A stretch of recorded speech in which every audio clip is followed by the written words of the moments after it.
Bonjour, bienvenue dans notre émission et le titre pour aujourd'hui c'est Une femme selon le cœur de Dieu trouve son identité en Dieu, pas dans un homme.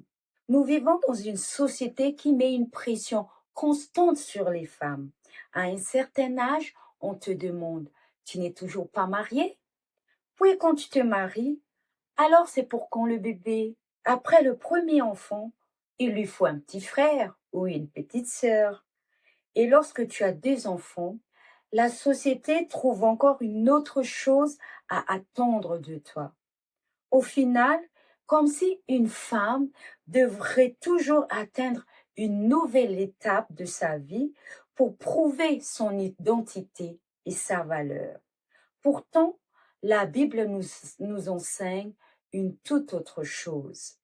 Il y a une histoire que nous allons voir ensemble qui se trouve dans l'évangile de Jean, Jean chapitre 4, versets 7 à 29. C'est l'histoire de la Samaritaine. Cette femme samaritaine va chercher son identité dans des relations. Elle pensait que à chaque fois qu'elle quittait son mari, que le prochain homme va combler enfin son cœur. Mais après 5 maris, son âme avait toujours soif. Son cœur était toujours vide. Puis, elle va rencontrer Jésus et tout change. Quand on cherche son identité dans une personne, on finit toujours par avoir soif à nouveau. Et là, Jésus va venir, va trouver cette femme près de ce puits. Et Jésus va révéler à la Samaritaine dans le verset 18 de Jean 4, verset 18, tu as eu 5 maris, et celui que tu as maintenant n'est pas ton mari. Jésus ne révèle pas cette vérité pour l'humilier ni la condamner. Il révèle son histoire pour lui montrer la racine de son manque. Elle cherche au final l'amour, l'acceptation, la sécurité, la valeur et son identité. Mais le problème, c'est que elle cherchait au mauvais endroit. Dieu révèle pour restaurer. Ce n'est pas l'absence de l'amour qui nous vide des fois, mais c'est l'absence de Dieu dans notre vie. Aujourd'hui encore, beaucoup de femmes pensent, si je rencontre enfin quelqu'un, je serai heureuse. Puis elles se marient. Elles découvrent que le mariage finalement ne guérit pas toutes ces blessures, ne comble pas tous ces manques.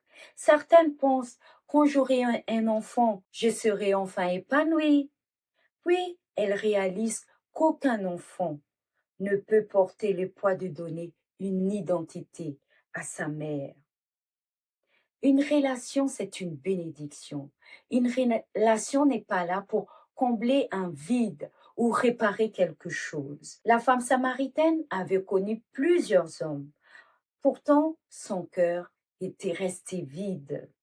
Un homme peut te tenir la main, peut subvenir à tes besoins, peut t'apporter beaucoup de choses. Mais seul Jésus peut guérir ton cœur et combler ton âme. Jésus ne va pas offrir à cette femme samaritaine un nouveau mari, il lui offre une nouvelle vie. Jésus ne règle pas d'abord sa situation sentimentale, il transforme son cœur et la comble. Dans Jean 4, 14 nous dit, celui qui boira de l'eau que je lui donnerai n'aurait jamais soif. Cette eau donc représente la vie que Dieu donne. Lorsque Jésus entre dans notre vie, la dépendance devient liberté, la honte devient témoignage, le vide devient plénitude. On continue la lecture dans Jean chapitre 4, versets 28 et 29. La femme laissa donc sa cruche, s'en alla dans la ville et dit aux gens, venez voir un homme qui m'a dit tout ce que j'ai fait. Donc cette femme va laisser sa cruche. Pourquoi? Parce qu'elle avait trouvé plus précieux que de l'eau. Elle avait rencontré la source. La femme qui venait au puits à l'heure où personne ne venait, celle qui évitait les regards, devient maintenant une femme publique qui annonce Jésus publiquement. Une femme restaurée donc devient un témoignage. Elle devient missionnaire. Elle annonce Jésus. La Samaritaine n'avait pas besoin d'un sixième mari. La Samaritaine avait besoin d'un sauveur. Le jour où elle a rencontré Jésus, sa vie a changé. Son regard a changé. Son identité a changé. L'eau du monde soulage pour un moment, mais l'eau de Christ transforme pour toujours. Tu viens parfois demander peu, alors que Dieu veut te donner beaucoup.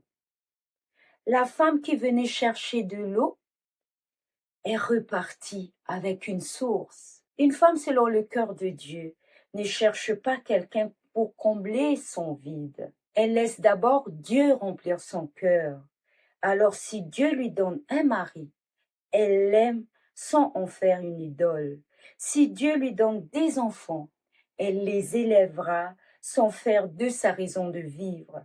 Son identité est déjà pleinement établie en Jésus-Christ. N'oublie pas, ton identité ne commence pas quand une personne commence à t'aimer, mais ton identité commence le jour où Dieu t'a créé.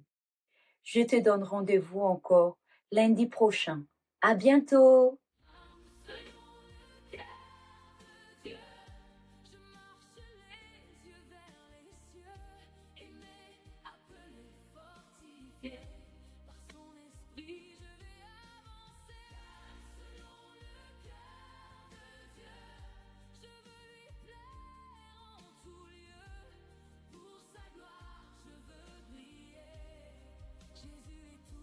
Vérité.